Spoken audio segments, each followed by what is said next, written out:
una presencia cada día más intensa de Dios entre los hombres, que desembocó en la plenitud de los tiempos. Es decir, Israel tiene conciencia de la presencia de Dios. Pero eso también es para nosotros. Nosotros los cristianos debemos tener conciencia de la presencia de Dios en nuestra vida, en nuestra historia. Dios pasa a través de nuestras historias, está en nuestros corazones, está en nuestras comunidades. Y por eso, Yahvé, también lo he dicho aquí muchas veces, le dice a Abraham, anda en mi presencia. Es decir, tenemos que andar en la presencia del Señor. Y por eso la liturgia ayuda a andar siempre en la presencia del Señor. Entonces la importancia de vivir la liturgia, de vivir la Eucaristía. Los que puedan hacer la liturgia de las horas, hágala, porque son momentos ricos, porque son momentos transformantes, porque son momentos donde el Señor está pasando a través de nuestra vida. La palabra divina fue desvelando poco a poco el sentido último de los acontecimientos salvíficos. Ya habíamos hablado en un programa de la importancia de la palabra de Dios. Recordemos que la palabra de Dios es viva y eficaz, es espada de doble filo. Y por eso la importancia de leerla, de aplicar la lección divina, es decir, de leer, de meditar, de orar y de contemplar la palabra del Señor. Y por eso cuando vemos la celebración de la Eucaristía, tiene dos grandes momentos, el momento de la palabra y el momento de la Eucaristía, sabiendo que la palabra de Dios prepara ese momento eucarístico. Pero claro, a esa palabra de Dios hay que hacerle eco en nuestras historias. Hay que hacerle eco en nuestra vida personal. Yo lo decía también aquí en este espacio, nosotros los católicos somos muy dejados con la lectura de la palabra del Señor. Ya está entrando en la conciencia de nosotros la importancia de leer la palabra de Dios. Entonces, yo les digo aquí por este medio la importancia de preparar esa misa, esa Eucaristía dominical durante la semana. ¿Cómo la preparo? Leyendo la palabra, meditando la palabra, orando la palabra, contemplando la palabra. ¿Para qué? Para que cuando llegues al domingo, verdaderamente vivas esa palabra con todo tu corazón. Entonces, la importancia de vivir esa palabra de Dios durante la semana, de irla preparando para que el domingo verdaderamente esa palabra resuene en su corazón. Por el WhatsApp, Fray Luis de Granada, estamos enviando por la tarde, es decir, hoy los sábados, la lección que hace el padre Fidel Oñoro a la palabra del domingo, al evangelio del domingo. Qué bueno que ustedes escuchen al padre Fidel Oñoro, porque el padre Fidel Oñoro es maestro, es experto en elaborar esta lección divina. Entonces yo los invito a que ustedes, cuando les mandemos esa lección del padre Fidel, la escuche, la medite, la ore y la contemple, porque le va a dar a ustedes criterios de vida y criterios para vivir la celebración. Viene una categoría muy importante que es la fiesta. La fiesta es el tiempo más característico de la celebración y una de las realidades humanas más complejas y significativas. La fiesta posee valores humanos y religiosos que hacen difícil su definición. La fiesta es también una imitación del hacer divino, una actividad complaciente como la de la sabiduría que juega en presencia del Altísimo. Celebrar una fiesta es una forma de glorificar al Señor y darle gracias. Por eso entonces, cuando celebramos la liturgia eucarística, cuando celebramos la liturgia dominical, la importancia de glorificar, de dar gracias, de alabar, de bendecir, de adorar al Señor, porque es un espacio para alabar, es un espacio para bendecir. Y si ustedes se dan cuenta, es un espacio muy importante porque es el espacio de la alabanza. Y recuerden ustedes que la alabanza es la mejor oración, en cuanto que la alabanza en el fondo Es una oración desinteresada porque es una oración que no se centra en nosotros, sino es una oración que se centra en el Señor. Entonces, cuando tú te centras en el Señor, alabándolo, bendiciéndolo, glorificando, el Señor transforma tu vida. Por eso entonces la celebración eucarística debe estar llena de alabanza, debe estar llena de glorificación. Y yo también lo dije en una charla. Por eso la necesidad de prepararse unos 10 minutos, unos 15 minutos antes de la Eucaristía, llamando al Espíritu, invitando al Espíritu Santo, alabando al Padre, alabando al Hijo, alabando al Espíritu Santo, pero también la importancia después de la Eucaristía, después de la comunión, dar gracias por haber vivido esa celebración. Y los que recibieron la Eucaristía, darle gracias al Señor, porque el Señor está en cada uno de ustedes. Es decir, que es un momento grandioso de transformación. ¿Quieres la verdadera sanación de tu vida, de tu corazón? Alaba al Señor antes de la celebración, en la celebración y después de la celebración. Tengo una amiga en Manizales. Manizales es una ciudad de Colombia, que me dice: Padre Iván, no me puede faltar la misa, no me puede faltar la Eucaristía, no me puede faltar la Eucaristía. Y el día que no voy a la Eucaristía, me siento vacía. Y eso no solamente lo dice ella, lo dicen muchas personas. Y muy seguramente ustedes, las que están en México, en Ecuador, en Perú, en Canadá, en Estados Unidos, en Centroamérica, muchos de ustedes han tenido esa experiencia de que cuando no van a la Eucaristía, cuando no han podido vivir la Eucaristía, se sienten vacíos, se sienten vacías. ¿Por qué? Porque el Señor ya les hace falta. ¿Por qué? Porque ustedes se dieron cuenta, por gracia de Dios, que la Eucaristía es un momento de salvación, es un momento de sanación, es un momento de transformación. Entonces, qué bueno que nosotros vayamos tomando conciencia de la importancia de celebrar, pero la celebración es bendecir y adorar al Señor. Es verdaderamente llenarse de ese Espíritu Santo para alabarlo y para bendecir. También se ha definido la fiesta por la afirmación de la vida y del mundo. La alegría y el regocijo son actitudes que impregnan toda la existencia y una forma de exaltar la bondad de las cosas. La fiesta puede parecer un rebrote del caos inicial en el que se liberan todos los sentimientos y se permiten todos los excesos. La variedad de fiestas es muy grande, pero todas tienen en común la atmósfera que envuelve y caracteriza su celebración. La fenomenología señala que la fiesta no es sino una forma de vivir el tiempo como realidad simbólica y sagrada. Y recordemos entonces, lo decíamos hace 8 días, que la celebración litúrgica está cargada de signos, está cargada de símbolos. ¿Y para qué son los símbolos y para qué son los signos? Para significar nuestra vida, para darle sentido a nuestra vida.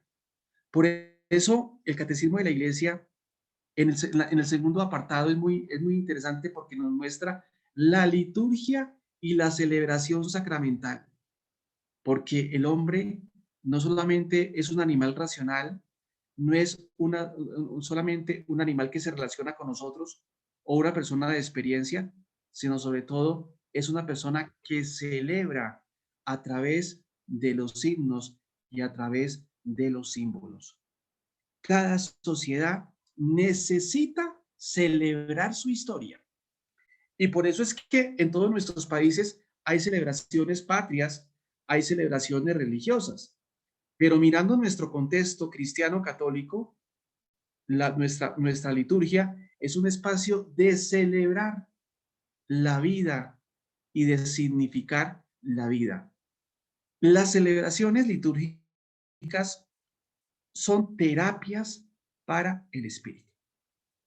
Si uno verdaderamente va bien preparado con la gracia de Dios, va abierto a la gracia de Dios, se ejerce una terapia en nuestras vidas y en nuestros corazones. Entonces, la importancia, hermanos y hermanas, de vivir esto como bálsamo del espíritu. Y sobre todo, saber que allí verdaderamente el Señor nos está transformando, nos está tocando, nos está animando, nos está hablando a través de la palabra del Señor, nos está hablando a través de la homilía, nos está hablando a través de los gestos, a través de los símbolos. Por ejemplo, el Jueves Santo, recuerden, ya lo habíamos mencionado, creo que hace 8 días, la liturgia del Jueves Santo es bellísima. Y sobre todo el gesto del lavatorio de los pies es bellísimo porque allí se muestran los dos verbos del cristiano, el verbo servir y el verbo amar. ¿Quién es el cristiano? El que sirve a sus hermanos, el que se abaja y sirve y el que ama a sus hermanos. Pues bien, en la celebración vivimos eso, vivimos ese amor de Dios que nos llena y que nos debe animar para después pasar haciendo el bien como lógica fundamental de Jesús de Nazaret. Recuerden que Jesús de Nazaret pasó haciendo el bien. ¿Qué significa para nosotros? Debemos pasar haciendo el bien. ¿Qué significa? Que la liturgia cristiana católica nos debe impregnar de esos sentimientos para pasar haciendo el bien. Entre otras, por ejemplo, este tiempo de Cuaresma se presta mucho, hermanos y hermanas, para encarnar esa palabra de Dios en la vida práctica y para pasar haciendo el bien. Todo este tiempo de Cuaresma nos ha dado criterios de vida, nos ha mostrado la verdadera práctica creyente cristiana, la práctica de la misericordia, la práctica del servicio, la práctica de la fraternidad, la práctica del diálogo, la práctica de la humildad. Entonces, cuando vamos a la celebración y hemos leído la palabra durante la semana y le hemos hecho eco a la palabra y hemos dejado que la humildad del sacerdote toque de pronto nuestro interior y obviamente el Espíritu Santo obre en nuestro interior, pues verdaderamente estos momentos van a ser momentos terapéuticos y bálsamos para el espíritu. Y como les dije, mucha gente tiene esa experiencia, que cuando no van a la Eucaristía se sienten vacíos, se sienten vacías. La cristiana asume los valores humanos y religiosos de la fiesta, pero tiene también aspectos propios. Recordemos que la liturgia se encarna en nuestra historia, se incultura en nuestra historia, muestra los valores humanos, pero también muestra los valores religiosos y en este contexto muestra los valores divinos, es decir, los valores que provienen de Dios. La Eucaristía es el centro y el culmen de toda fiesta cristiana y paradigma de toda celebración litúrgica, con esa nota peculiar del culto cristiano que consiste en la unidad inescindible entre la palabra y el sacramento. Es decir, que en la Eucaristía encontramos los dos momentos fundantes, la palabra y la vida sacramental. La palabra y el sacramento. Hay una unidad entre palabra y sacramento. Y eso lo podemos ver en el relato de los discípulos de Maús. Si ustedes se dan cuenta, en ese relato viene reflejada la palabra, pero también viene reflejada la dimensión sacramental. Lo que significa entonces que nuestra liturgia está impregnada de la palabra y está impregnada de los sacramentos. Y por eso la Reforma Vaticana de la Sacrosanctum Concilium a partir de Pablo VI, pues motivó que los libros litúrgicos, los rituales de penitencia, de bautismo, de matrimonio, etcétera, etcétera, tuvieran palabra para que animaran el momento sacramental. Es decir, Es decir, que ese momento sacramental se debe vivir a través de la palabra de Dios. En otras palabras, la palabra de Dios anima ese momento sacramental. Recordemos entonces que en este tiempo, por ejemplo, el tiempo penitencial, es un tiempo muy propicio para celebrar el sacramento de la reconciliación el sacramento de la penitencia. Y por eso hay que hacer celebraciones penitenciales. Celebraciones penitenciales que toquen nuestros corazones y toquen nuestras vidas. ¿A través de qué? A través de la palabra.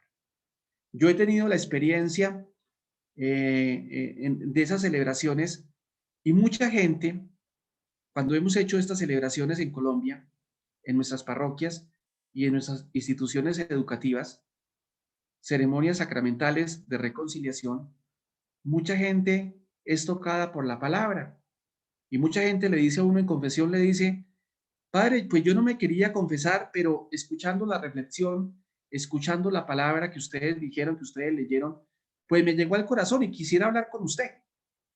Fíjate cómo entonces la palabra de Dios toca los corazones. Pero hay una tentación, que es pensar que la palabra de Dios no toque, que es pensar que todo el mundo ya se sabe la palabra de Dios porque la ha escuchado en muchas ocasiones y resulta que no, que Dios se las ingenia para tocar los corazones, para tocar el interior de cada uno. Por eso la iglesia no puede callar, por eso la iglesia tiene que predicar. Y por eso cuando vemos al Papa Francisco en su última carta encíclica, Fratelli Tutti, en el fondo nos invita a nosotros como creyentes, como cristianos, a seguir predicando la buena nueva, la palabra del Señor. ¿Por qué? Porque la palabra del Señor es viva y eficaz, como dice la palabra misma, y es espada de doble filo. Entonces, la necesidad de seguir predicando, de seguir escuchando la palabra del Señor, porque toca, porque toca. En estos espacios nos han dicho muchas personas que han sido tocadas y tocados por las palabras que aquí decimos, no por mí, sino porque el Espíritu de Dios se vale de uno para tocar a gente que de pronto estaba alejada, a gente que como que no entendía en qué consistía la vida cristiana. Y mucha gente nos ha dicho que ha sido tocada por la frasecita, por la palabra, por lo que se dice aquí. Recuerden ustedes que hay muchas familias que están escuchando, que nos han escuchado. Hemos tenido varios programas. El año pasado tuvimos un programa de historia de la espiritualidad y mucha gente fue tocada por la vida de los santos y quedó animado por la vida de los santos. ¿A qué voy con esto? A que Dios sabe utilizar todos estos espacios para llegarle al corazón de las personas. La proclamación de la palabra anuncia el misterio que se celebra y el gesto sacramental actualiza el acontecimiento salvador en la vida de los fieles. Esto es muy importante. La proclamación de la palabra anuncia el misterio que se celebra. Y yo lo decía aquí, por eso la gran noche es tan importante que ustedes y nosotros la vivamos. La noche de resurrección, la noche de Pascua, porque allí entendemos lo que estamos estudiando aquí. Entendemos cómo el Señor, a través de su palabra en el Antiguo Testamento, fue anunciando el gran advenimiento de Cristo y cómo Cristo, Jesús, es el que le da el sentido a esos acontecimientos que ya se venían proclamando en el Antiguo Testamento. Recuerden que hay una unidad entre los dos testamentos, entre el Antiguo y el Nuevo Testamento. Entonces es importante leer la palabra de Dios en esa unidad que se corresponde, que se complementa, que se ilumina. Y la liturgia, obviamente, es el lugar para ello. Pero viene el gesto sacramental donde se actualiza ese acontecimiento que es el acontecimiento de la salvación. Por eso la iglesia es muy celosa en que en la liturgia de la Eucaristía se lea la palabra, el Evangelio, junto con las otras lecturas tanto del Antiguo como del Nuevo Testamento. No se puede suprimir, no se puede quitar por cualquier texto, porque es el Evangelio el centro. Hubo una época de excesos con algunas corrientes de teología que quisieron quitar la palabra del Evangelio por el periódico. No, la palabra tiene su lugar. La palabra es palabra de Dios. Entonces, fijémonos la importancia de que el Evangelio tiene su lugar fundamental en la liturgia. Y por eso nosotros los cristianos estamos llamados a tener una mente bíblica. ¿Qué significa eso? Pensar como el Señor pensó, en las coordenadas de esa dimensión bíblica, en esas categorías que deben permear nuestra historia, que deben permear nuestro corazón, que deben permear nuestro interior. Y por eso se hace necesario el estudio de la palabra, pero con gente que sepa, obviamente, y que no sean lecturas fundamentalistas, sino que sean lecturas que verdaderamente toquen, pero que sigan diciendo lo que tienen que decir en materia de fe. Creo que aquí el documento de la interpretación de la Biblia en la iglesia, de la Comisión Teológica, de la Comisión Bíblica, es muy importante y es interesante que ustedes lo lean. Nosotros lo mandamos a sus correos para que ustedes vuelvan a leer ese documento donde se nos dice la importancia de la palabra de Dios, pero ojo, no una lectura fundamentalista, sino una lectura que verdaderamente muestre el verdadero rostro del Señor. Y de ahí también la importancia para los sacerdotes, la preparación de la homilía. La preparación de la homilía. La homilía debe hablar del misterio de Cristo. La homilía no es para hablar de políticas, como lo dijimos en algún programa pasado, sino la homilía es para hablar del misterio de Cristo. Cristo es el centro. Ahora bien, cuando celebramos un santo, recuerden ustedes, y cuando celebramos a la Santísima Virgen María, la celebramos en relación al misterio de Cristo. Los ritmos de la celebración. Una de las características del tiempo de la celebración y en particular de las fiestas es su determinación en el calendario. La liturgia cristiana no se sustrae a esta ley, aunque es consciente de que la presencia de la salvación en la historia no está sujeta a ningún factor de tipo crotológico, como tampoco lo está a los elementos expresivos rituales. Durante el curso del año, la iglesia conmemora todo el misterio de Cristo. Esto es bellísimo. Todo el año, los 365 días, la iglesia nos está hablando del misterio de Cristo. La iglesia nos está hablando del misterio de Cristo. Entonces, fijémonos que la iglesia cristiana católica celebra el misterio de Cristo todos los días del año. Todos los días del año celebramos ese misterio de Cristo. El año litúrgico coincide con el año solar y civil, asumiendo por tanto sus dimensiones cósmica y humana. Sin embargo, posee significado propio como unidad significativa del misterio de Cristo en el tiempo. Es decir, lo que le da sentido al tiempo cristiano es el misterio de Cristo. Y por eso todo el año, litúrgicamente, gira alrededor del misterio de Cristo. Es decir, que todo el año la liturgia nos está invitando a profundizar en el misterio de Cristo, es decir, en la encarnación, en su tiempo ordinario, su tiempo cotidiano, cuando estuvo en la historia, en la tierra, en el espacio terrenal, en su momento de pasión, en su momento de muerte y en su resurrección.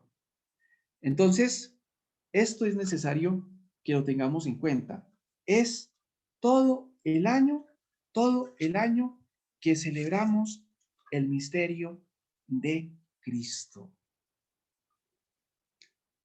Dentro del año se articulan las fiestas móviles que caen cada año en fecha diferente, siguiendo la oscilación de la solemnidad de la Pascua y las fijas con fecha asignada en el calendario. Fechas fijas, ustedes saben muy bien, el 25 de diciembre, el 1 de enero, el 8 de diciembre, la Inmaculada Concepción, etcétera, etcétera.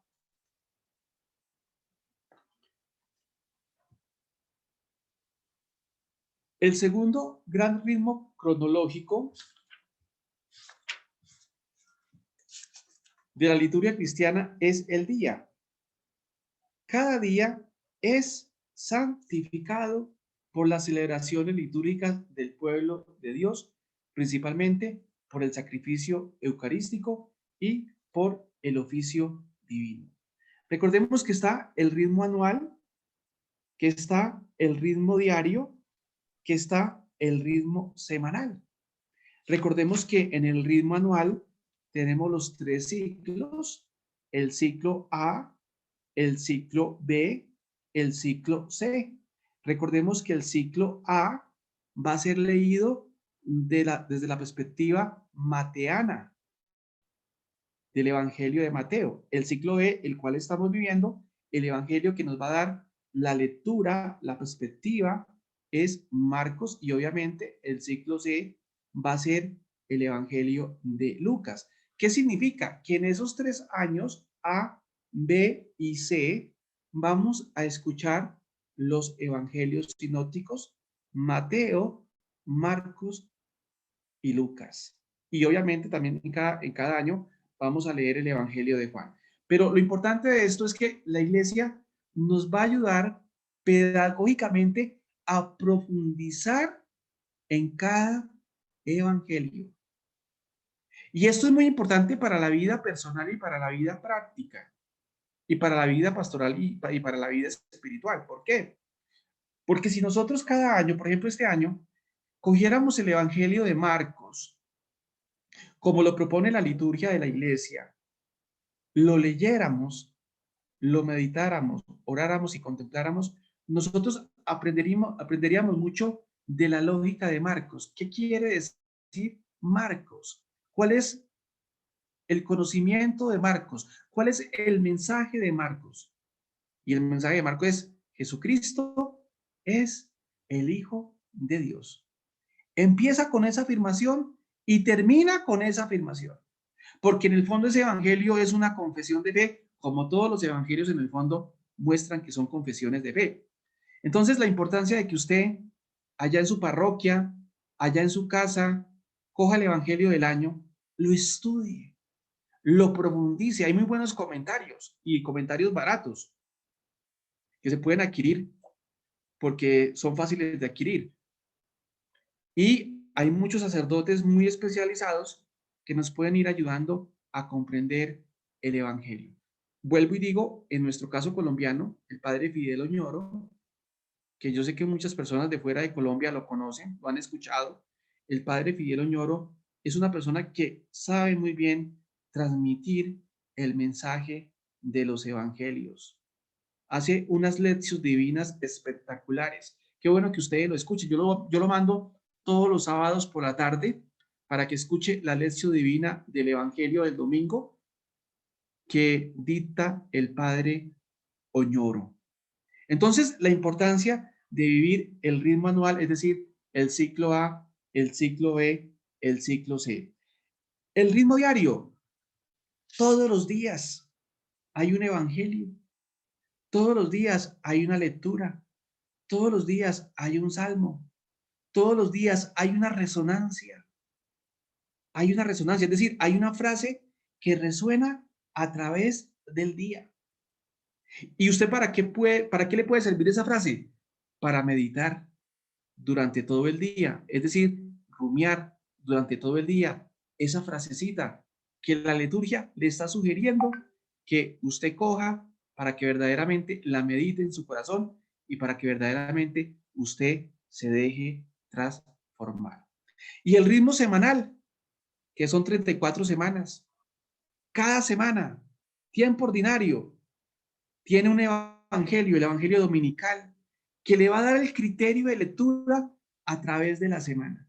Es decir, que el leccionario cristiano católico es bellísimo y es profundo y es abundante, copioso, porque tiene para toda ocasión la palabra de Dios que ilumina la ocasión, que ilumina la circunstancia, que ilumina el momento de la vida. Entonces, la liturgia cristiana, en cuanto al leccionario, en cuanto al misal, es riquísima. Qué bueno que ustedes tuvieran la ocasión de leer el misal romano allá en su parroquia, decirle al sacerdote o al catequista o a la persona que está allá con ustedes que estudien el misal. Aquí por cuestiones de tiempo, pues no podemos entrar allí porque eso da para una temática extensa. Pero la idea es que ustedes queden con hambre. Este espacio, recuerden que es un espacio introductorio. Aquí estamos dando pildoritas para que ustedes verdaderamente vayan entrando en esa dinámica y se enamoren de la liturgia de la iglesia, que es bellísima. Por ejemplo, el manejo del misal, el manejo del leccionario, conocer las palabras, es decir, cuáles son los ciclos, ciclo A, ciclo B, ciclo C. Por ejemplo, en la liturgia de las horas, en el oficio divino, está la liturgia bíblica y la liturgia patrística, geográfica. ¿Y qué se está mostrando allí? La conjugación de la palabra en la tradición. La palabra de Dios que ilumina, pero también un padre de la iglesia o un santo o un doctor de la iglesia o un documento de la iglesia que ilumina la tradición de la iglesia. Por eso la importancia de hacer el oficio divino, el oficio de lecturas, sobre todo para encontrar esa dinámica entre evangelio, entre Biblia, pero también entre tradición, que puede ser la lectura de un padre de la iglesia, de un doctor de la iglesia o de un documento del magisterio de la iglesia. Allí, por ejemplo, están algunos documentos del Vaticano II, que nos hablan, por ejemplo, de la iglesia. El segundo gran ritmo cronológico de la liturgia cristiana es el día. Cada día es santificado por las celebraciones litúrgicas del pueblo de Dios, principalmente por el sacrificio eucarístico y por el oficio divino. Es decir, fuera de eso está el oficio divino, está la liturgia de las horas para los seglares, para los laicos, y obviamente para nosotros, en el fondo es la misma, sino que la de los sacerdotes y la de los religiosos están todas las horas. Ustedes tienen solamente las horas mayores, que son las laudes, que las vamos a ver después, que es las laudes, las vísperas y las completas. Pero es importante porque allí está el alimento de la palabra del Señor. Y esa manera es la manera de contrastar las sectas. Yo lo decía la vez pasada, y se lo aprendí al padre Fidel Oñoro, que me dio clase. Donde hay comunidades que lean, mediten, oren y contemplen la palabra del Señor, no entran las sectas. Y el oficio divino está cargada de palabra de Dios, de lectura de la palabra de Dios, y obviamente nuestras Eucaristías, una de las partes principales y capitales es la lectura de la palabra del Señor. El tercer ritmo litúrgico del tiempo lo marca el domingo. En el primer día de cada semana, llamado Día del Señor o Domingo la Iglesia, según una tradición apostólica que tiene sus orígenes en el mismo día de la resurrección de Cristo, celebra el misterio pascual. Por eso, para nosotros el domingo es fundamental, es principal, porque es el centro de la semana, es el primer día de la semana que le da sentido a la semana cristiana. ¿Qué significa para la vida práctica? Que el Señor, a través de la liturgia del domingo, debe iluminar mi vida particular y obviamente mi vida comunitaria. El calendario litúrgico se denomina calendario el sistema que organiza y distribuye las divisiones del tiempo de acuerdo con un principio no solo cósmico, sino también significativo. Lo más importante es el elemento de significación. El calendario cristiano se desarrolló con características propias, siguiendo la evolución del año litúrgico, aunque conectado a la matriz cósmica e histórico-salvífica de la concepción bíblica del tiempo y de la fiesta. El Concilio Vaticano II dispuso la revisión del año litúrgico y del calendario sobre la base de la primacía de los misterios de la redención y la subordinación del santoral. ¿Qué significa esto? Que los santos están en relación al misterio de Cristo. Es decir, que cuando celebramos un santo, por ejemplo, la memoria, que es solemnidad, que se avecina de San José, cuando hablamos de San José, San José está en relación, está subordinado al misterio de Cristo. Y lo mismo las fiestas de la Santísima Virgen María, porque las fiestas de la Santísima Virgen María tienen una dimensión cristocéntrica. ¿Por qué? Porque la Santísima Virgen María nos está refiriendo a Cristo. Siempre María nos lleva a conocer el misterio de Cristo. Pero cuando hablamos de conocer, lo estamos hablando desde la perspectiva bíblica. No solamente es conocer intelectualmente, sino es conocer experiencialmente. Es decir, debemos conocer a Cristo con toda nuestra alma, con todo nuestro espíritu, con todo nuestro ser y con todas nuestras entrañas. Todas las fiestas, la de los santos, y en este caso la de nuestra Santísima Virgen María, están en relación al misterio de Cristo. Coloquemos dos ejemplos importantísimos de solemnidades de María. La primera, la Inmaculada Concepción. Esa fiesta está en relación al misterio de Cristo. De ahí que la oración colecta hable de por qué se da esa fiesta y por qué María es Inmaculada Concepción. En el fondo, palabras más, palabras menos, es Inmaculada por Cristo, porque está en función de Cristo. Y la fiesta del 1 de enero, la maternidad, la Theotokos, María, Madre de Dios. Entonces, fijémonos que esas dos fiestas están en relación al misterio de Cristo, por ende, al misterio de la Santísima Trinidad, porque María está en relación con el Padre, con el Hijo y con el Espíritu Santo. Pero lo mismo se puede aplicar en la vida de los santos. Los santos están en relación ¿a quién? Al misterio de Cristo. Las fiestas de los santos constituyen también una proclamación del misterio pascual. Esto es importante. Las fiestas de los santos constituyen también una proclamación del misterio pascual.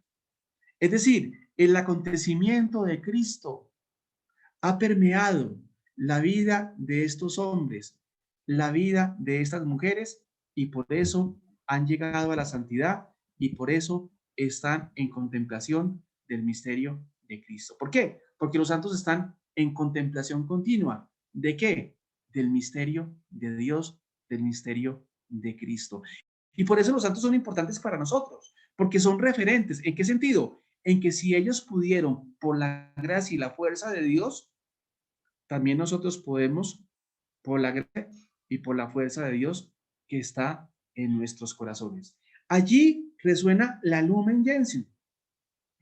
Y la Lumen Gentium nos va a decir claramente que todos los hombres y mujeres y todos los cristianos estamos llamados a la santidad. Es decir, que la santidad no es cuestión de curas y de monjas, sino la santidad es cuestión de todo el pueblo cristiano. Todo el pueblo cristiano está llamado a ser santo. Pero preguntará usted, ¿qué es ser santo? Y ser santo es cumplir con los deberes de Estado, cumplir con sus obligaciones. Ser santo no es tener fenómenos extraordinarios, aunque claramente hay santos que han tenido esos fenómenos, esas gracias de Dios, pero lo más importante es que usted cumpla con su deber de Estado. Entonces no piense que el que tiene de pronto fenómenos extraordinarios está en camino de santidad. Puede que no, porque el maligno, y eso se trata en teología espiritual, muy fácilmente engaña por allí. Por eso hay que seguir los consejos de San Ignacio de Loyola cuando habla del discernimiento de los espíritus, que eso es tema de teología espiritual. Entonces, la importancia de celebrar los santos en relación al misterio de Cristo. Vamos a entrar a un momento bonito, también para la vida práctica, que es el lugar de la celebración, el espacio celebrativo. Entonces, el lugar. ¿Dónde se celebra? Se entiende por espacio celebrativo los lugares donde se desarrollan las acciones litúrgicas y también su ambientación o decoración. Es decir, son lugares donde se desarrollan las acciones litúrgicas. Es decir, hay lugares específicos para eso. Claro, por razón pastoral, pues si uno es un párroco que tiene que ir a una vereda, pues tiene que celebrar de pronto en el colegio o en la casa de fulano de tal, y eso lo permite en cierta manera la liturgia por razón pastoral. Pero en cada una de nuestras comunidades, en cada barrio, en cada ciudad, hay lugares específicos donde se desarrollan acciones litúrgicas, que son lugares que tienen una significación, porque todo su ambiente me está hablando al encuentro con el Señor. Por eso el arte es muy importante, por eso la música es muy importante, y por eso la reforma de la Sacrosantum Concilium habló tanto del arte como de la música, porque son momentos que me invitan, que me ayudan, que me ponen en sintonía de celebrar el misterio de Cristo. Y por eso también la arquitectura es muy importante, porque también la arquitectura me puede mover, me puede ayudar a ese espacio de recogimiento. Recordemos, por ejemplo, el arte gótico de las grandes catedrales de Francia. Cuando uno va a Francia y cuando uno entraba a la Catedral de Notre Dame, que es espectacular, lástima que se quemó, pero la están organizando, uno se sentía verdaderamente en las puertas del misterio. Cuando uno entra a esas catedrales magníficas, góticas, barrocas, uno se siente sobrecogido y uno siente que allí está hablando Dios por medio de ese espacio, por medio de ese silencio. Cuando uno ve una imagen barroca, esas imágenes lo conmueven a uno, lo transportan, es decir, lo animan y lo ambientan. Y recuerden ustedes que nuestra colonización, nuestra conquista, nuestra primera evangelización, los misioneros de aquella época, franciscanos, dominicos, jesuitas, agustinos, carmelitas que vinieron a estas tierras, pues evangelizaron a través del arte. ¿Qué significa eso? Que el arte se convierte en lugar teológico, pero también el arte se convierte en lugar y modo de evangelización. Entonces, por eso la importancia del arte en esto. Toda reunión requiere un marco significativo. Y entonces en una iglesia, y especialmente en la catedral de cada pueblo, de cada ciudad, vamos a ver momentos significativos. ¿Cuáles son los momentos significativos? La iglesia en sí misma, que es el edificio, la nave, que es el lugar reservado a los fieles. Vamos a ver también el altar, que es muy importante. El altar cristiano es por su misma naturaleza la mesa peculiar del sacrificio y el convite pascual. El altar es también honor de los mártires, es decir, debajo del altar se colocan en algunas partes las reliquias de los mártires. Vamos a encontrar la sede donde se sienta el celebrante, el obispo, el sacerdote que preside, el tabernáculo donde se guardan las especies consagradas, la Eucaristía, el batisterio y también la sede de la penitencia. Es decir, que todos esos lugares tienen significación. El batisterio en algunas parroquias, casi en todas, está al principio de la entrada del templo, porque recuerden que el bautizo me prepara, me adentra al misterio de Cristo, me hace hijo en el Hijo. Por el bautismo, verdaderamente nos configuramos con Cristo y por eso es que el batisterio está a la entrada de los templos, significando de que es el sacramento inicial, es el sacramento fundante que me hace cristiano. Pero encontramos también después la nave donde la gente se sienta a escuchar, ojo, a escuchar. la palabra de Dios. ¿Y por qué escuchar la palabra de Dios? Porque recordemos que el verbo escuchar es el verbo de la revelación.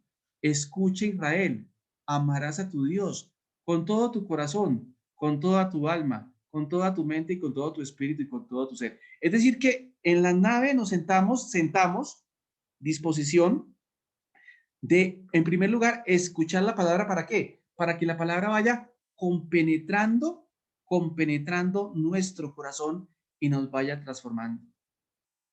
Al lado o en un costado encontramos el sitio de la reconciliación. En otro sitio, al lado, en una capilla lateral, vamos a encontrar la capilla del Santísimo, donde se reservan las hostias consagradas y donde es un lugar de adoración y es un lugar de acción de gracias. Celebramos el misterio, pero el que celebra el misterio debe alabar y debe adorar y debe contemplar. Porque si yo celebro pero no adoro, pues estoy equivocado. Cuando yo celebro, debo adorar. Y por eso entonces la iglesia nos recomienda celebrar y adorar, es decir, tener un espacio donde verdaderamente vamos a dar gracias de esa vivencia, de ese misterio que es la Eucaristía.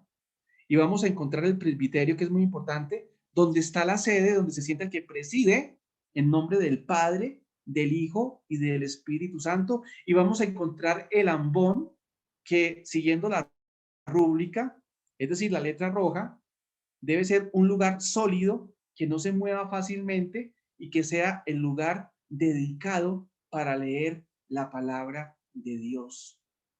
Entonces, fijémonos que en cada parte hay una significación que es necesario conocer.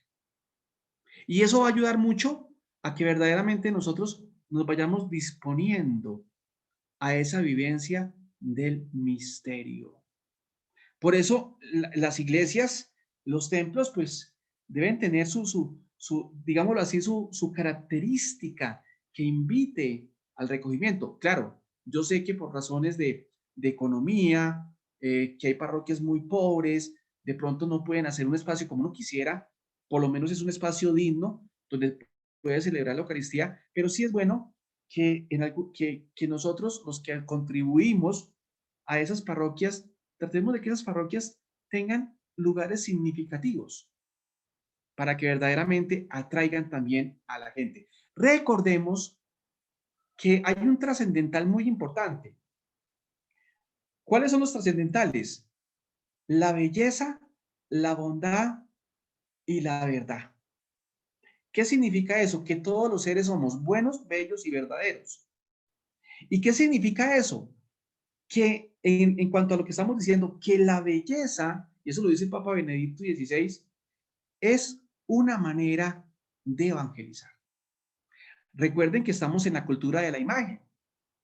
Recuerden que a la juventud le gusta la imagen. Pues bien, si a la juventud le gusta la imagen y si estamos en la cultura de la imagen, pues la belleza se vuelve elemento de primera necesidad, en cuanto que la belleza me puede ayudar a encontrarme con el Señor. Porque ¿qué es la belleza? Es la armonía en sí que tiene un elemento o que tiene una figura, es armónica en sí. Se ve la belleza, se ve la armonía en sus partes.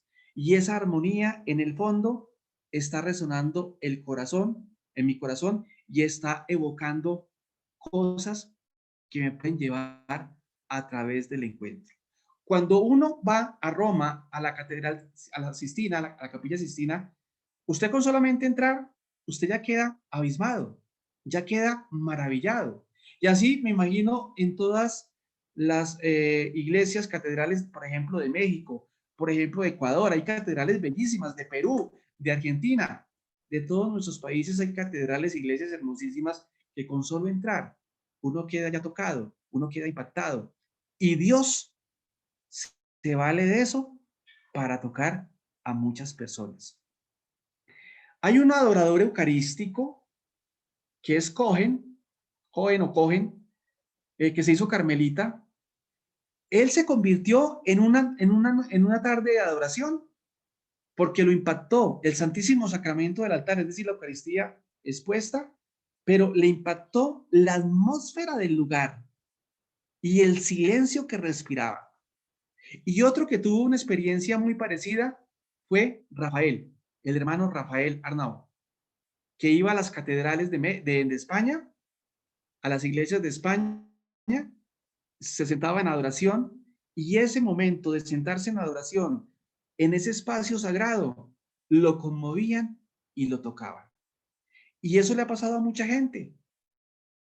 Mucha gente, Dios la toca en esos momentos de silencio y en esos momentos rodeado de bellezas artísticas. Entonces, el arte es muy importante. El lugar de la celebración en la historia. Los lugares destinados a la liturgia significan también la participación del cristianismo en el lenguaje y en las formas de expresión artística de los pueblos y culturas donde se ha encarnado. La iglesia como edificio destinado a la liturgia es el resultado de una triple herencia, la herencia judía, por un lado, la herencia helenístico-romana, por otro lado, y la herencia bizantina. La herencia judía se condensa fundamentalmente en la sala alta de la casa, pieza grande, provista de mesas y divanes, y lugar de honor donde se desarrollan la liturgia doméstica, especialmente la cena pascual. Ahí encontramos el Evangelio de Marcos 14:15, Lucas 22:12, Hechos 1:13. La herencia helenística romana tiene su máximo exponente en la basílica, edificio civil dotado de una amplia lonja, apta para la convivencia social, los tratos mercantiles o el pase. Y la herencia bizantina se produce a partir de la iglesia de tipo basilical, con grandes cúpulas como imagen de la bóveda celeste. Las iglesias posteriores a los siglos IV y VI permanecieron fieles a la basílica romana y bizantina. La majestad y la serenidad del arte románico, expresión de la divina misericordia que se derrama sobre el hombre, dieron paso al atrevimiento y a la advertez del gótico. Estamos hablando en el arte románico del siglo X, siglo XI, estamos hablando del arte gótico en el siglo XII, siglo XIII, donde están las grandes catedrales. El movimiento litúrgico impulsó un tímido acercamiento al arte moderno y la liturgia.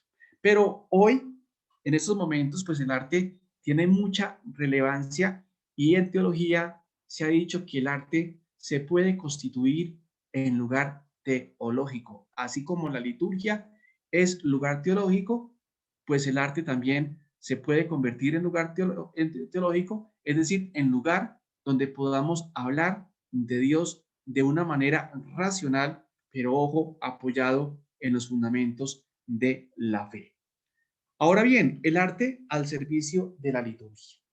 La iglesia no se identifica con ningún estilo artístico, sino que se muestra abierta a aceptar todas las formas de expresión estética.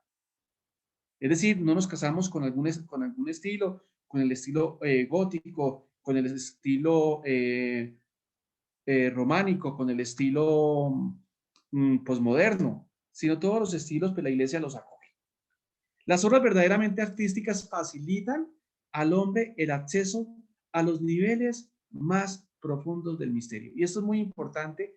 Y aquí hay un teólogo de cabecera, un teólogo fundamental, von Balthasar, que nos va a hablar de la estética como principio fundante de la misma teología.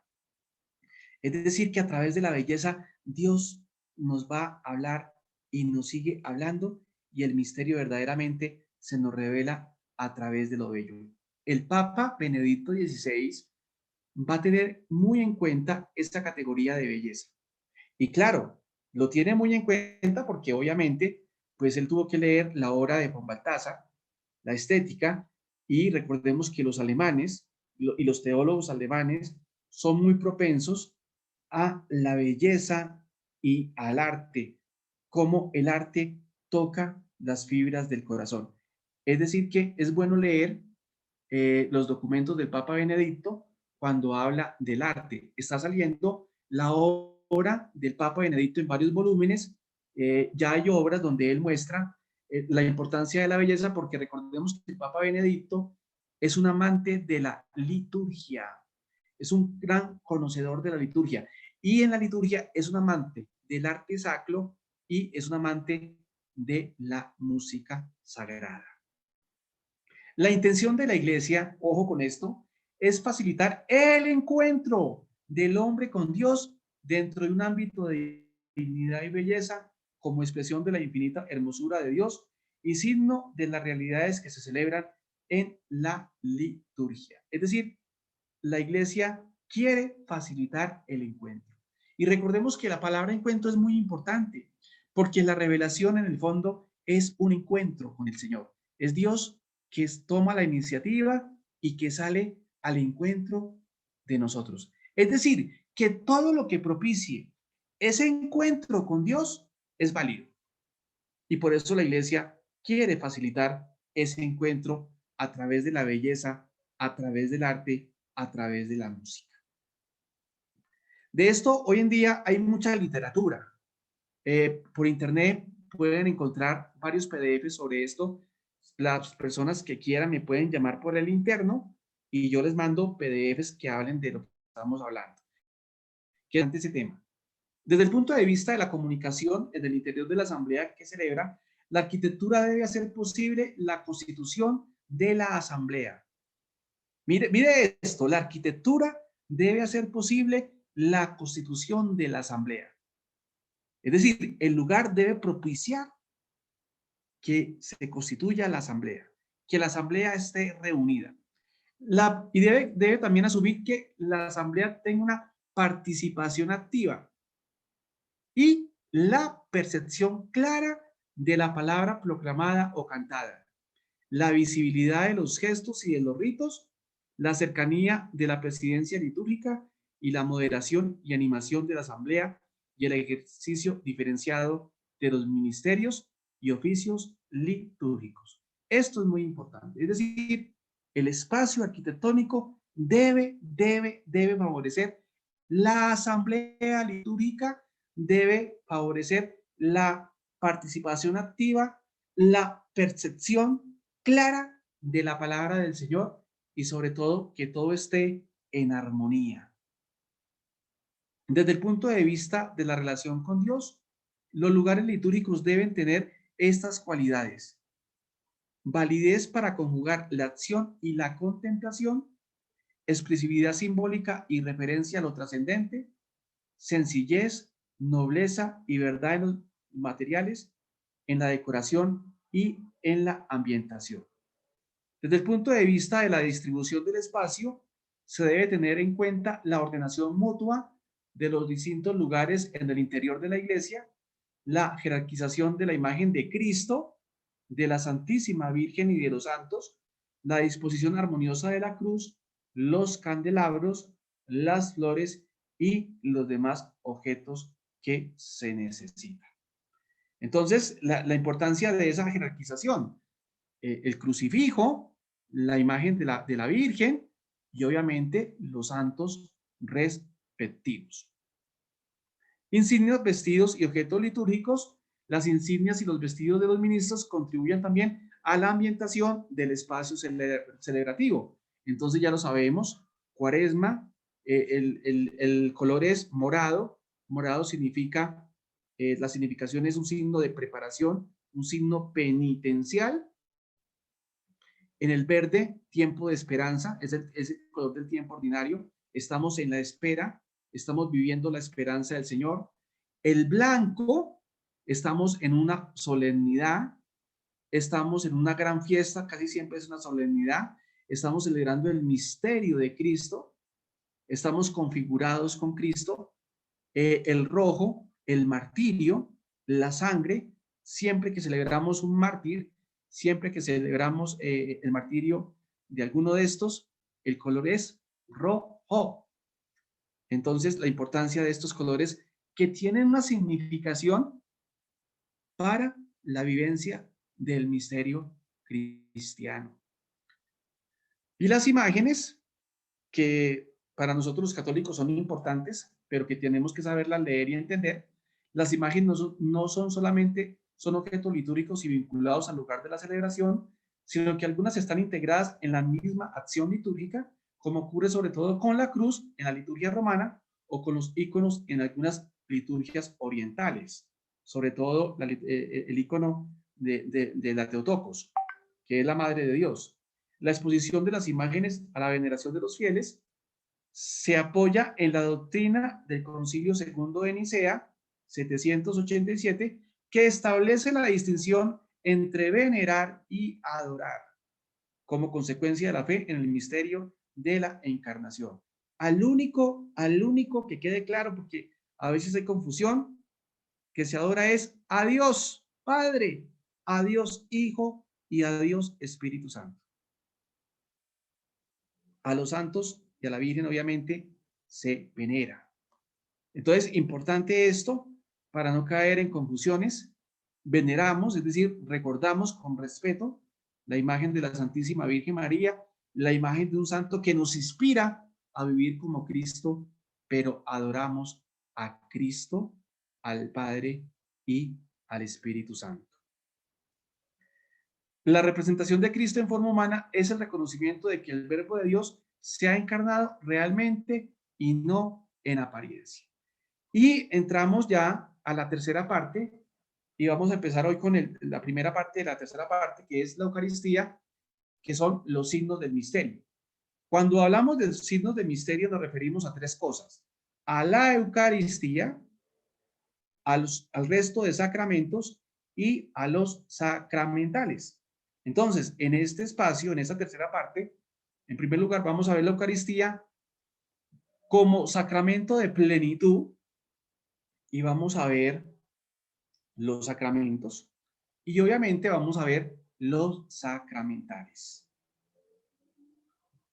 La celebración eucarística de la iglesia se remite, la Eucaristía obviamente la vamos a ver desde una perspectiva litúrgica, no la vamos a ver desde una perspectiva dogmática, sino vamos a verla desde una perspectiva litúrgica, es decir, la celebración, cómo se celebra, etcétera, etcétera.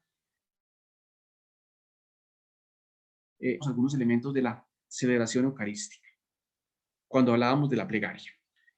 La celebración eucarística de la iglesia se remite al acto institucional de la Eucaristía en la última cena de Jesús, la noche en que fue entregado. Corintios 11:23.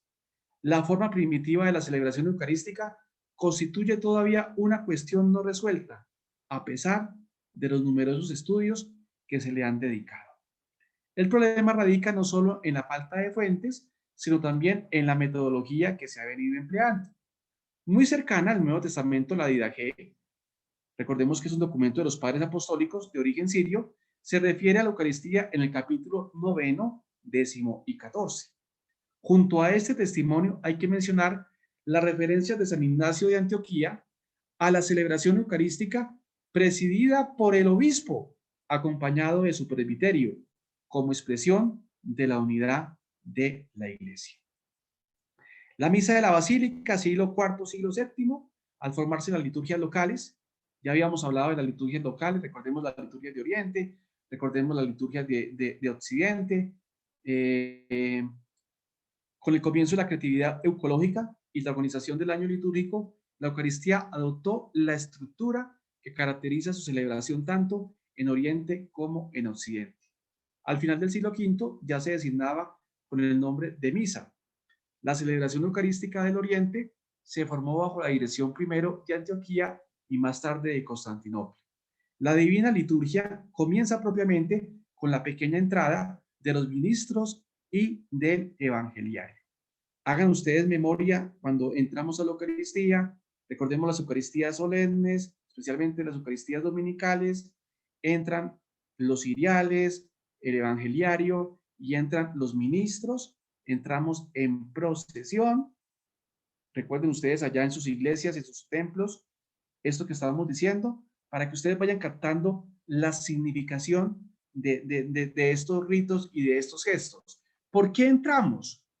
Porque vamos en peregrinación. ¿A dónde? A la Jerusalén celestial.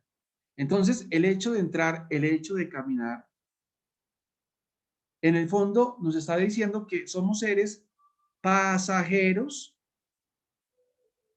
que tendremos nuestra morada en el cielo, o que estamos llamados a tener nuestra morada en el cielo. La liturgia eucarística se inicia con la entrada mayor o procesión de las ofrendas desde la mesa auxiliar hasta el altar, pasando por las naves de la iglesia.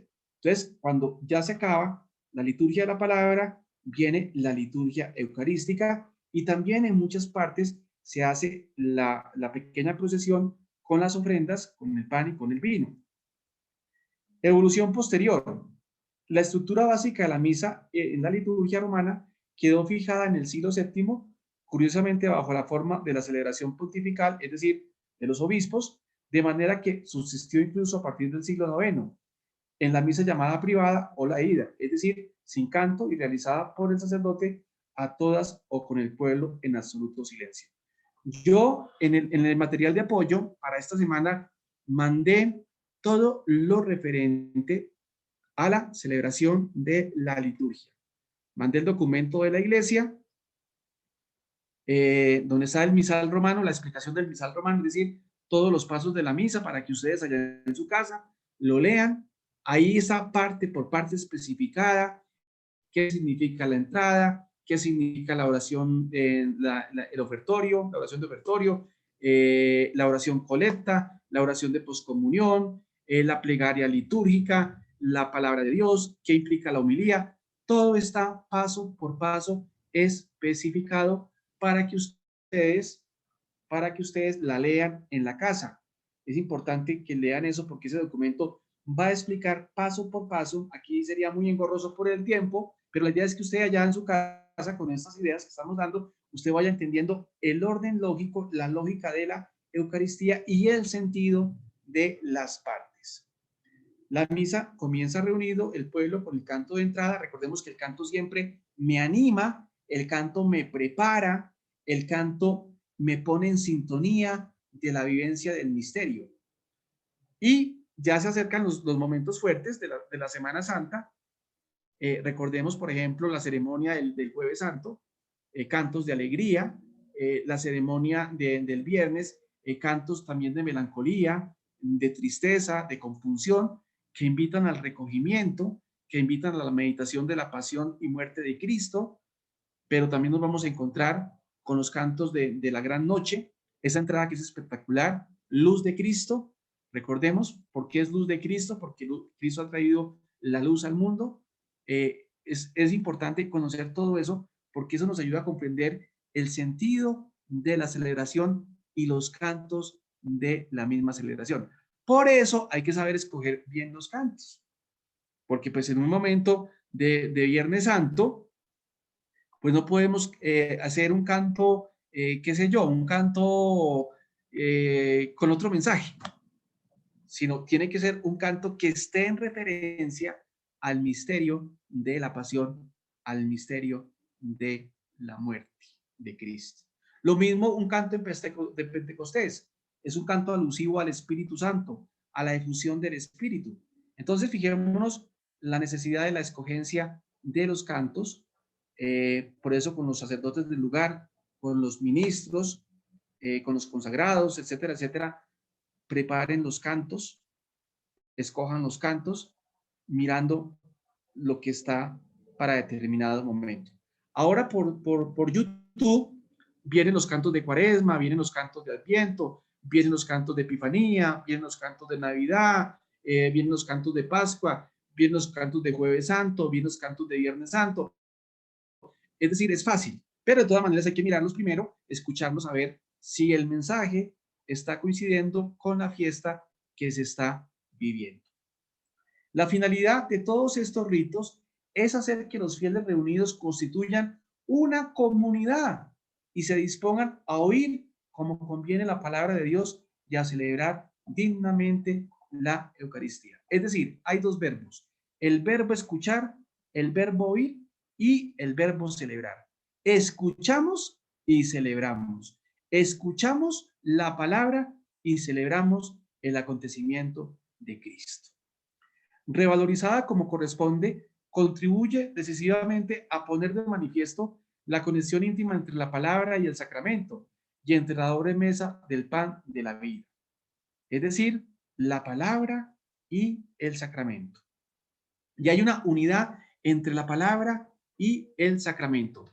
La liturgia de la palabra culmina con la profesión de fe, verdadera respuesta a la palabra de Dios, y con la oración de los fieles.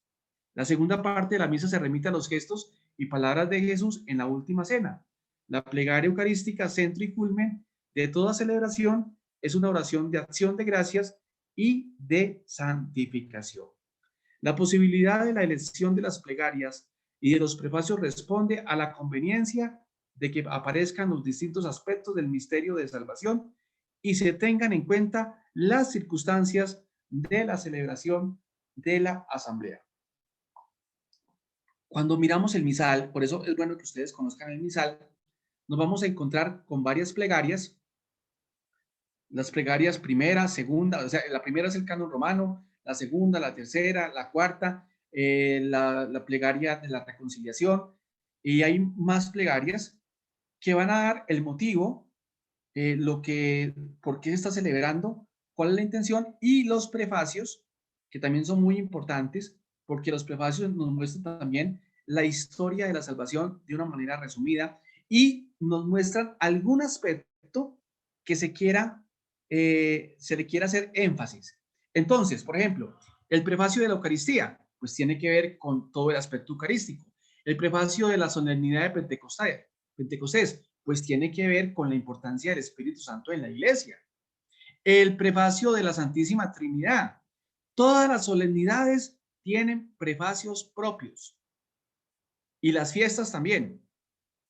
Algunas fiestas, pero las solemnidades tienen prefacios propios.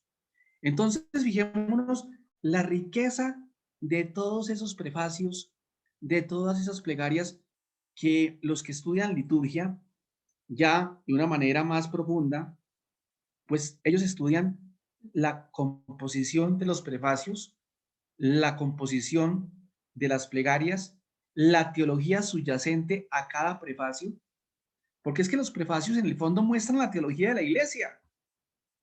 Ahí no pueden ir herejías. Todos los prefacios muestran la doctrina de la iglesia. Las plegarias muestran la doctrina de la iglesia. Y por eso es bueno colocarles cuidado. Yo creo que la gran mayoría de las personas no le coloca cuidado a la plegaria o al prefacio. Primero, o porque el padre está a la carrera, lea la carrera. Y segundo, que de pronto estamos distraídos. Esas plegarias son riquísimos para conocer la fe de la Iglesia Católica. ¿Usted quiere conocer la doctrina de la Iglesia? Escuche los prefacios y escuche las plegarias. Y ahí va a encontrar el resumen de la vida cristiana y sobre todo el misterio de Cristo. Por eso es importante. Esto solamente en la plegaria y los prefacios daría para un año o más de estudio, plegaria por plegaria. Porque como les digo, cada plegaria, cada prefacio tiene su motivación. Tiene su motivación. Entonces, la idea es que poco a poco vayamos conociendo esto. Ya toca por cada uno vaya interiorizando y con el párroco, con el sacerdote o con la persona del lugar encargada, pues ojalá ustedes pudieran profundizar en esto porque esto vale la pena estudiarlo con mucho más detenimiento. Como les digo, este cursito pues es un cursito muy introductorio, es muy básico, pero estamos dando algunos elementos fundamentales para que ustedes conozcan nuestra iglesia y sobre todo la liturgia. La celebración termina con la despedida de la asamblea para que cada uno vuelva a sus quehaceres. La concelebración. La concelebración es obligatoria en las ordenaciones y en la misa crismal y es recomendada vivamente en la misa vespertina del Jueves Santo, en las misas de los concilios, de las conferencias episcopales y sínodos, en la bendición de la va, en la misa conventual. ¿Qué es la concelebración? Que varios sacerdotes con el presidente, que puede ser un sacerdote o un obispo o un prior de un convento o un abad de un monasterio, celebramos todos la Eucaristía. Es decir, que fuera del celebrante mayor están los otros celebrantes que son concelebrantes de esa misa, y se nos pide que la misa del Jueves Santo, por eso ustedes allá en sus parroquias se van a dar cuenta que en muchas partes donde se celebra Jueves Santo y también la Gran Noche, pues hay varios sacerdotes.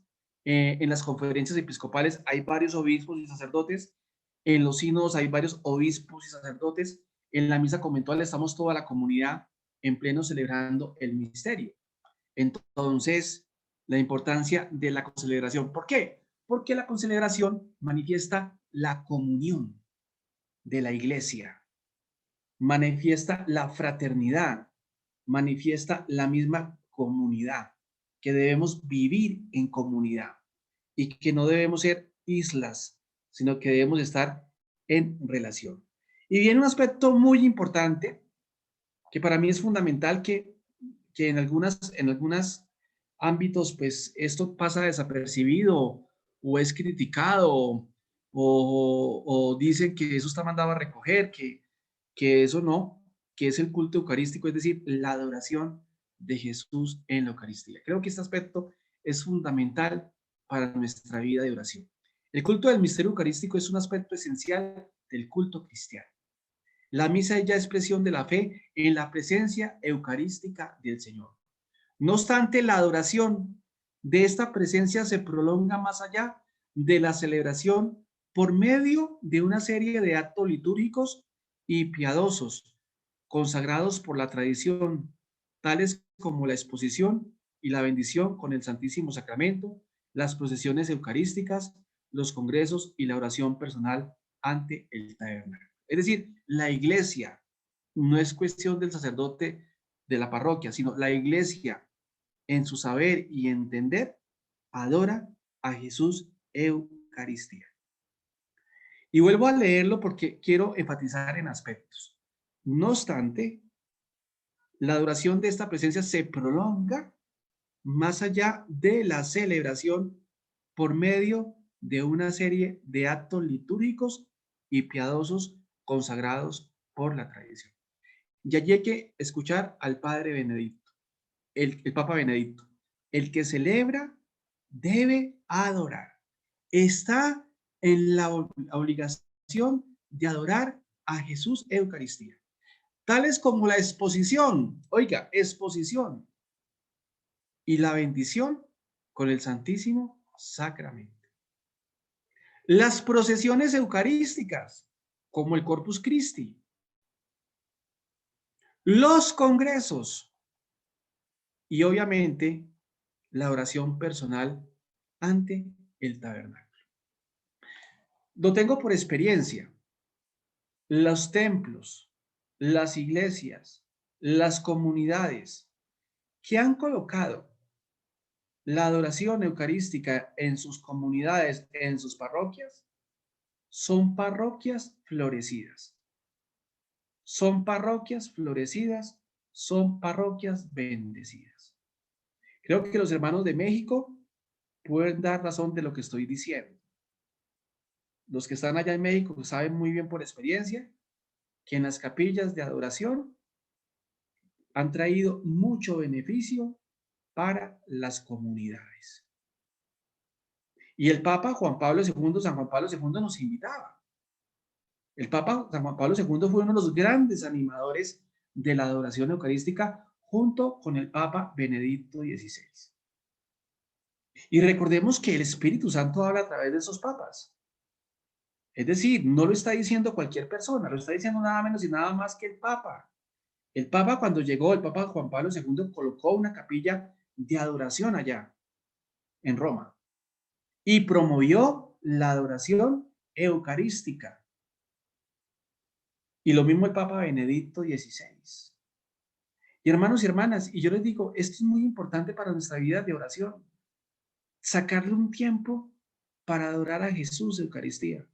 Recuerden el Evangelio de Mateo, vengan a mí los que están cansados y agobiados, que yo os aliviaré. Usted está cansada, está agobiada, está con problemas, está con dificultades, adore. Siéntese en fe y déjese amar. porque el ir a adorar implica hacer un acto de fe, pero también implica dejarse amar por el Señor. Recordemos que la figura de la divina misericordia, del Señor de la misericordia, no es una figura en vano, o porque a Sor Faustina se le dio la gana de pintarlo así. No, tiene una significación, porque fijémonos que en la figura de la divina misericordia se muestran dos rayos saliendo del corazón. Y es que eso ocurre en la adoración. En la adoración ocurre eso, que del Señor sale una fuerza, Lucas 6:19, que nos va tocando, que nos va transformando, que nos va liberando, que nos va convirtiendo. Y por eso yo le insisto a la gente, adore, adore, sáquele tiempo a la adoración y va a ver cómo el Señor sana. Comprobado, se los digo así, comprobado. Obviamente que hay mucha gente dentro de la misma iglesia que dice que no, pero la adoración es importante. San Juan Bosco, y por eso me gusta apelar a los santos, tuvo la visión de la Eucaristía y de la Santísima Virgen María. Porque para San Juan Bosco, y obviamente esto viene de Dios, lo que nos va a mantener en pie es Jesús, Eucaristía y el amor a la Santísima Virgen María. Entonces esto es muy importante, esto no es para viejitas o para piadositos, sino eso es para todos nosotros. Adorar. Mira, en la iglesia hay santos grandes, Carlos de Foucault, el Padre Pío, la Madre Teresa de Calcuta, todos ellos adoradores. ¿Por qué dieron fruto? Porque adoraron, porque estuvieron con Él. Si queremos dar fruto, si queremos dar fruto, debemos alimentarnos de la Eucaristía y debemos adorar a Jesús en la Eucaristía. Si queremos dar fruto. Juan capítulo 15, que nos invita a ser discípulos y sobre todo a dar fruto. Entonces, yo una vez más les digo, adoremos a Jesús en Eucaristía. Padre, no puedo ir porque por la pandemia. Bueno, por la televisión hoy en día, de una manera virtual, se puede hacer, porque aquí lo que vale es la intención. Pero cuando podamos ir a la capilla, vaya a la capilla y adore a Jesús en Eucaristía. Y va a ver usted cómo va a crecer en su vida espiritual y en su vida de oración. En nuestra tradición dominicana, San Juan Macías, Santa Rosa de Lima, el Negro Martín, grandes. ¿Y qué decir de las otras tradiciones? Todas las tradiciones, todas las comunidades han tenido hombres y mujeres de adoración y esos son los que han sido santos, porque en la adoración se configuran dos aspectos, la dimensión mística y la dimensión profética. La mística con el encuentro con Dios, el encuentro con el misterio y la profecía que nace a partir de ese encuentro. Y viene la pastoral de la Eucaristía, la pastoral de la celebración eucarística ha experimentado un gran avance a partir del Concilio Vaticano II. Es muy importante atender a la liturgia de la palabra, la selección de los cantos, a la recitación de la plegaria eucarística y la autenticidad y belleza de todos los elementos necesarios para la celebración. Entonces, fijémonos que la reforma del Vaticano II es muy importante por estos aspectos que acabamos de decir, la importancia de la palabra. Recordemos que cuando nos invitan a la reforma, a la renovación, el Papa Pablo VI manda a que los rituales del bautismo, del matrimonio, etcétera, etcétera, tengan como fundamento la palabra de Dios. Y por eso, a partir del Vaticano II ya se está viendo, pero falta mucho más. Nosotros los cristianos católicos hemos entrado en esa onda de la lección divina, de la lectura, de la meditación, de la oración y de la contemplación de la palabra de Dios. ¿Para qué? Para vivir la Eucaristía. Y vuelvo a repetirles, estén atentos todos los sábados que mandaremos la lección divina del Padre Fidel Oñoro del domingo que viene, es decir, de mañana, para que ustedes escuchen a este Padre que es magnífico, que es profundo y que nos va a ayudar a comprender y sobre todo a vivir la palabra de Dios y que esa palabra de Dios verdaderamente sea para nuestra vida. Bueno, muchas gracias por todo, muy amables, perdonen que hoy hubo confusión al principio, se cayó el internet, no entraba la imagen. Mucha gente me escribió por el WhatsApp que pues algunos no pudieron recibir el link, perdonen, tendremos de pronto un poquitico más de cuidado. Unos no entraron porque no recibieron el link, eh, y pues tuvimos dificultades hoy. Pero de todas maneras, cordialmente invitados, y les quisiera decir más o menos, el material de apoyo que mandamos para que ustedes sepan que vamos a mandar esta semana, para que ustedes sepan qué va. Entonces va lo siguiente: material de apoyo. Va la concepción del tiempo en el pensamiento hebreo antiguo. Es un artículo, un PDF de Enrique Espinosa Cifuentes. Vale la pena que usted lo lea. Allí está la explicación del tiempo desde una perspectiva cristiana.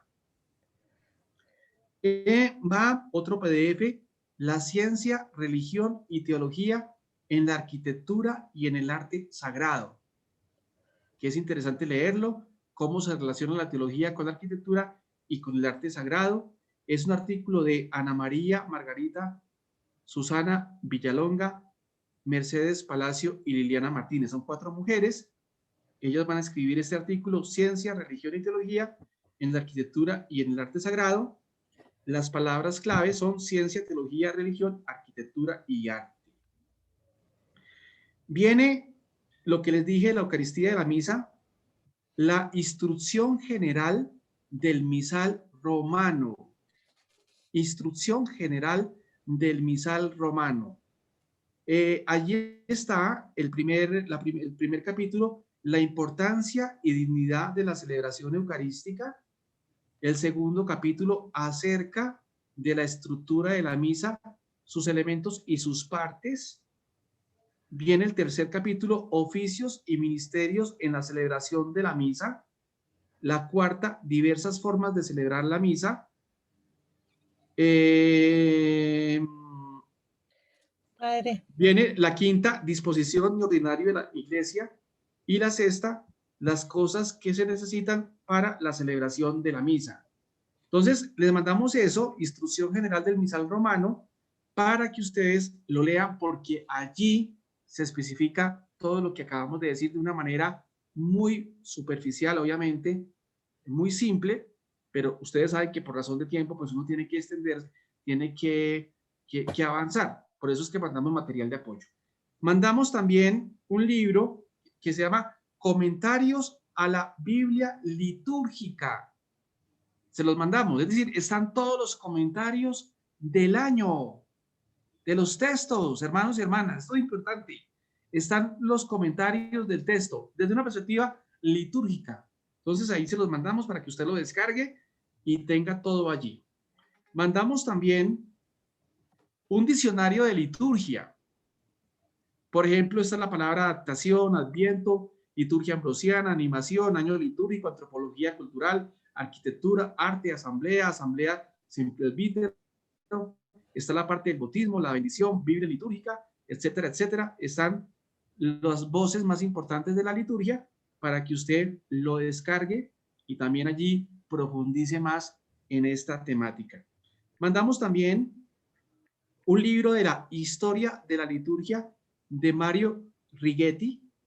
También está toda la historia de la liturgia para que usted lo descargue. Vale la pena que usted lo estudie. Es interesante. Y bueno, y mandamos también, bueno, es eso lo que mandamos. Entonces, fijémonos que mandamos buen material para que ustedes verdaderamente sigan profundizando, sigan estudiando. Como el tiempo es corto. Padre, hay muchas preguntas. Pero las preguntas que me las hagan de pronto directamente por WhatsApp y yo me encargaré de responderlas para el otro domingo, para el otro sábado de una manera directa. Es decir, la primera parte de la charla del otro sábado, pues yo trataré de responder y trataré de mandar material para responder esas preguntas. Porque si no, nos vamos, en una pregunta nos podríamos quedar 5 o 10 minutos. Ya también vamos a acabar el espacio y también tienen que entender, con todo el respeto, estoy hablando desde las 8:30 de la mañana, me entenderán con todo el respeto. Es que venía en otra conferencia me tocó dictar una conferencia a la CRC, que es la conferencia de religiosos de aquí en la localidad donde yo vivo. Entonces, perdonen que ya mi voz está un poquito agotada, pero yo me comprometo para dentro de 8 días, con las preguntas que me manden, tratar de responderlas y sobre todo de mandar material. Qué Padre, pena. padre, una precisión. Esto, que tengan en cuenta que todas las sesiones usamos el mismo link. El mismo link que se les envió al principio es el mismo que van a utilizar. Muchas personas hoy escribieron y tuve por eso mucho tropiezo contestando muchas solicitudes de enviar el link. Eh, mm, por favor, es el mismo siempre, siempre vamos a usar el mismo link, guárdenlo y es el que con el que vamos a trabajar. Padre, Sí, gracias, gracias, sí. gracias, No, gracias. por aquí vi una amiga que nos dice que no le ha llegado nada del material. Hemos tenido problemas, no sé si los materiales rebotan, no sé si es que los correos que ustedes nos dan están mal escritos o no sé. A algunos les llega, a otros no les llega. No ha Padre, sido mala voluntad de nosotros, sino que, no sé. Padre, cuando no se han inscrito, entonces nosotros no tenemos el correo en la base de datos y nosotros enviamos los materiales a todos los que están en la base de datos. Si a alguno no le ha llegado, es probablemente porque no ha hecho el proceso de inscripción. Si lo hace y no lo informa, Padre, podemos enviar todos los materiales hasta la fecha. Sí, y la otra cosa es que de pronto sí nos han mandado de pronto el correo, pero el correo está mal escrito o falta una letra y por Sí, lo tanto no llega. Y la otra es que pueden llegar a correos no deseados, sí, señor. porque como son tantos correos, son más de 200, 300 correos, pues rebotan, entonces no llegan. Entonces, pues es un problema ahí que hemos tenido, qué pena con ustedes, pero bueno, trataremos de subsanar esto. Ay, Padre, Bueno, gracias. pasemos al rosario de la Divina Misericordia. Sí, señor. Ya lo cargamos.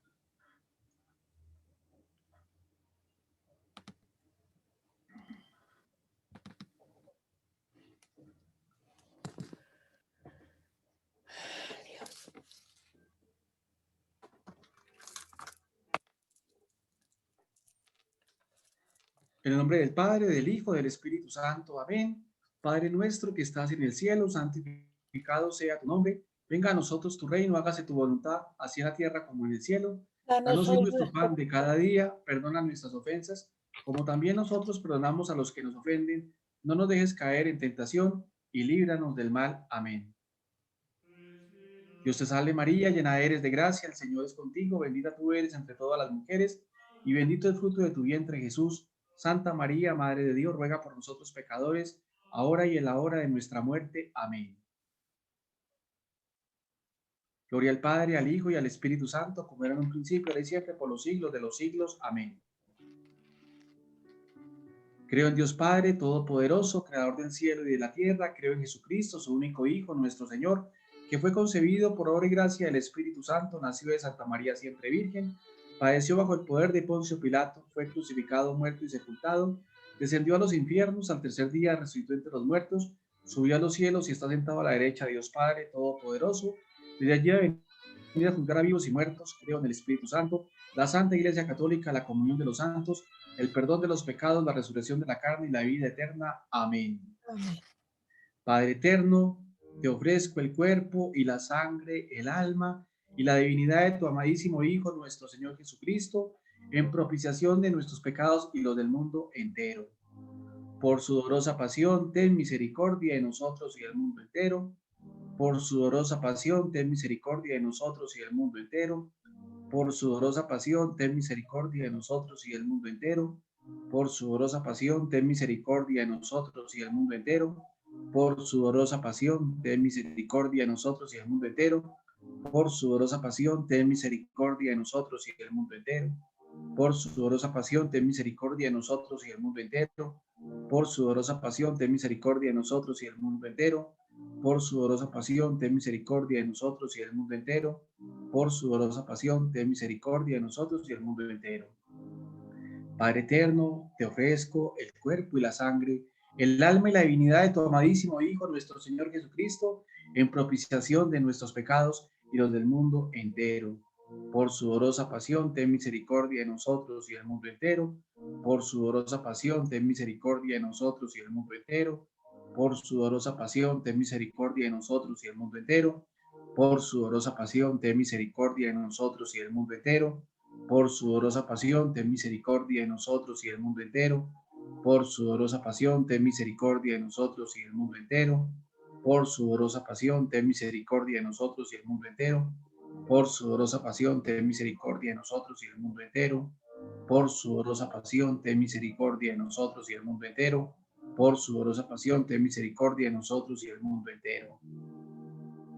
Padre eterno, te ofrezco el cuerpo y la sangre, el alma y la divinidad de tu amadísimo Hijo, nuestro Señor Jesucristo, en propiciación de nuestros pecados y los del mundo entero. Por su dolorosa pasión, ten misericordia de nosotros y del mundo entero. Por su dolorosa pasión, ten misericordia de nosotros y del mundo entero. Por su dolorosa pasión, ten misericordia de nosotros y del mundo entero. Por su dolorosa pasión, ten misericordia de nosotros y del mundo entero. Por su dolorosa pasión, ten misericordia de nosotros y del mundo entero. Por su dolorosa pasión, ten misericordia de nosotros y del mundo entero. Por su dolorosa pasión, ten misericordia de nosotros y del mundo entero. Por su dolorosa pasión, ten misericordia de nosotros y del mundo entero. Por su dolorosa pasión, ten misericordia de nosotros y del mundo entero. Por su dolorosa pasión, ten misericordia de nosotros y del mundo entero. Padre eterno, yo te ofrezco el cuerpo y la sangre, el alma y la divinidad de tu amadísimo Hijo, nuestro Señor Jesucristo, en propiciación de nuestros pecados y los del mundo entero. Por su dolorosa pasión, ten misericordia de nosotros y del mundo entero. Por su dolorosa pasión, ten misericordia de nosotros y del mundo entero. Por su dolorosa pasión, ten misericordia de nosotros y del mundo entero. Por su dolorosa pasión, ten misericordia de nosotros y del mundo entero. Por su dolorosa pasión, ten misericordia de nosotros y del mundo entero. Por su dolorosa pasión, ten misericordia de nosotros y del mundo entero. Por su dolorosa pasión, ten misericordia de nosotros y del mundo entero. Por su dolorosa pasión, ten misericordia de nosotros y del mundo entero. Por su dolorosa pasión, ten misericordia de nosotros y del mundo entero. Por su dolorosa pasión, ten misericordia de nosotros y del mundo entero. Padre eterno, te ofrezco el cuerpo y la sangre, el alma y la divinidad de tu amadísimo Hijo, nuestro Señor Jesucristo, en propiciación de nuestros pecados y los del mundo entero.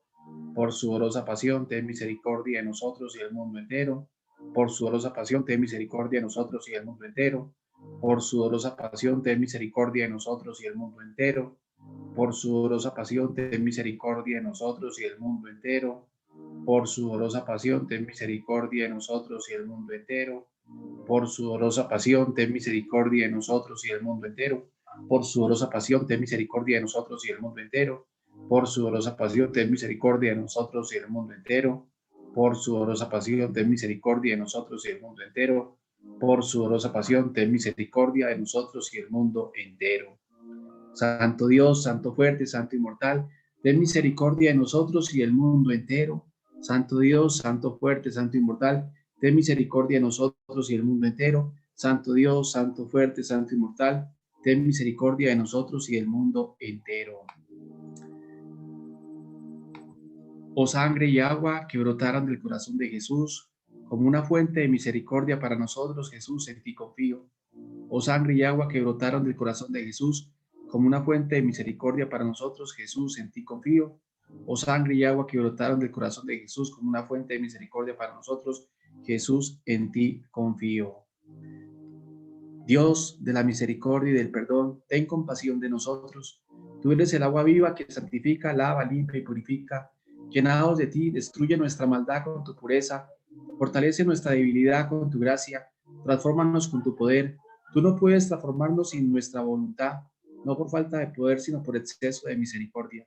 Señor nuestro y Dios nuestro, te damos nuestra voluntad, transfórmanos ahora y aquí, Dios y Señor nuestro. Falleciste, Jesús, pero el manantial de vida brotó para almas, se abrió el océano de tu misericordia para el mundo entero, por nosotros y sobre el mundo entero. Vamos a dar la bendición a todas las personas que se encuentran acá, a todas las familias Que Dios los bendiga. Muchas gracias por la participación. El Señor esté con nosotros y la bendición de Dios Padre Todopoderoso descienda sobre cada uno de nosotros. En el nombre del Padre, del Hijo, del Espíritu Santo. Amén. Recuerden, amigos y amigas, cualquier, digámoslo así, consulta, bibliografía por el interno, con mucho gusto. Yo les mando el artículo, les mando el PDF. Creo que a las personas que me han llamado por el interno, por el WhatsApp, a todas les he respondido en su momento. No los he dejado pues sin mandarles. Solamente esta semana que una señora me pidió lo de San José, no le he podido mandar porque he tenido una semana muy embolatada, porque ha habido muchas charlas y cursos, pero lo estaremos mandando a todos ustedes. Entonces, si necesitan material bibliográfico de teología, de espiritualidad, de liturgia, pues ahí estamos para colaborarlos en la medida de la posibilidad. Y también vuelvo a reiterar el WhatsApp para las personas que quieran entrar, si tienen amigos, si tienen amigas, que les guste esto, pues bienvenidos, estamos siempre abiertos para colaborarles y para animarlos. También allí vinculamos a la emisora Reina de Colombia de Chinquirá, una emisora de nosotros, del santuario. Entonces, por el WhatsApp hemos enviado el link para que ustedes también se conecten con ellos. Hay programas católicos sobre la Virgen, diferentes programas que también pueden animar la vida de la fe. Y también estamos mandando toda la programación del padre Fray Nelson Medina, que yo sé que muchos de ustedes lo escuchan, lo ven, es un maestro, sabe mucho, vale la pena escucharlo. Entonces, mandamos también la programación de él para que entren a las charlas de él. Es un hombre muy profundo, lo recomiendo y vale la pena que ustedes lo escuchen porque sabe. Y mandamos también, que eso sí le reitero, por lo que les dije hoy, el padre Fidel Oñoro, maestro, ese es un maestro grande. El Lección Divina los sábados, es decir, hoy por la tarde, 6 de la tarde, mandaré el Lección de mañana que él hace para que usted la escuche y se va a enamorar de cómo el padre Fidel Oñoro toca los textos bíblicos. Muchas gracias y que Dios los bendiga y bienvenidos. Y el martes, se me olvida, tenemos el programa en la ciudad de Medellín a nivel virtual, que vamos a hablar de los teólogos del siglo XX. Voy a hablar de 3 teólogos, de González Faust, jesuita, del padre Congar, dominico, y de Ivonne Guevara, una teóloga brasileña de la liberación. Voy a hablar de esos 3 teólogos. El programa es de 6 de la tarde a 8 de la noche. Y también mandamos material de apoyo para que ustedes conozcan a estos pensadores cristianos y católicos. Entonces, bienvenidos. Adiós. Que Dios los bendiga. Y el miércoles, no es que hay muchos programas, y el miércoles San José, vamos para la tercera entrega. Ha gustado mucho el programita. Y el sábado, el encuentro con la Santísima Virgen María, que no la podemos dejar de lado. Recordemos, cada tercer sábado, 3 de la tarde, tenemos el encuentro con María. La primera parte un poquitico doctrinal, para ir conociendo, y la segunda parte el Santo Rosario. Entonces, hay harto trabajo y cordialmente invitados. Estamos trabajando por el reino de Dios y sobre todo dando a conocer las joyas de la iglesia que no las conocemos. Muchas gracias. Gracias, Padre. Gracias. Gracias, Padre. Bendiciones. Feliz fin de semana. Muchas gracias. Gracias a todos. Dios los bendiga por acompañarnos y por estar con nosotros. Y hoy. Don Freddy, muchas gracias por todo. Saluden al padre Carlos Ariel. Hoy muchos tropiezos, pero bueno, salimos adelante. Gracias. Bendiciones. Nos vemos. Felicidad a todos. Gracias.